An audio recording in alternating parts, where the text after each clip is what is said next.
Let's shift our focus now to the latest developments from the Russia-Ukraine war. As the conflict nears its fourth year, Russian President Vladimir Putin has again spoken about the possibility of peace amid ongoing military strikes and sharp exchanges between Kyiv and Washington. On Thursday, Russian president received credentials from 34 newly appointed ambassadors in the Kremlin. But the ceremony quickly turned political. Putin claimed Moscow wants long-term and sustainable peace with Ukraine, ensuring security for all. The Russian president argues that security must be equal, comprehensive and indivisible, not at the expense of others.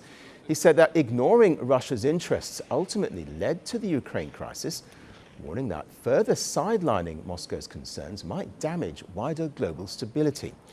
Putin vowed that Russia will continue pursuing its objectives until Ukraine shows readiness for a settlement. He added that peace talks should resume as soon as possible. We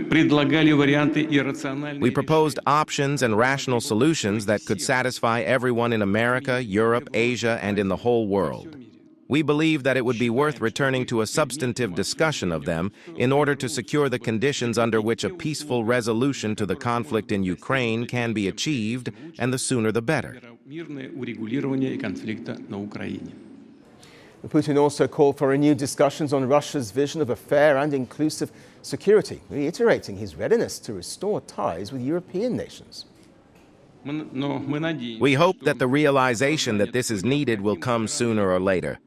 Until then, Russia will continue to consistently pursue its goals. Well, earlier, US President Donald Trump claimed that Ukraine, not Russia, is delaying a peace deal. In response, Zelensky rejected Trump's claim by pointing out that civilians are the ones paying the price. Ukraine has never been and will never be a stumbling block to peace. It is Russian missiles, Russian Shaheds, and Russian attempts to destroy Ukraine that are clear evidence that it is not agreements at all that Russia is seeking. When Ukrainians are left without power for 20 to 30 hours because of Russia, and when Russian strikes are aimed at breaking our energy system and our people, it is Russia that must be put under pressure.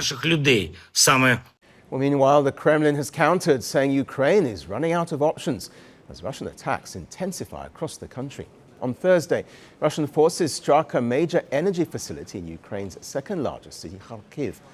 The attack plunged millions into darkness, cutting heat and electricity amid freezing winter conditions.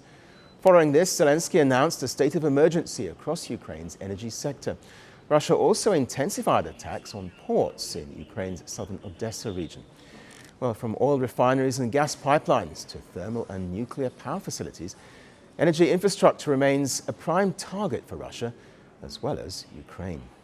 Well, 4 years into the war, peace is spoken of, but missiles and drones keep flying. Diplomacy echoes in grand halls, while cities freeze in the dark. As Russia and Ukraine trade words and strikes, one reality remains unchanged. The war rages on, with no clear end in sight.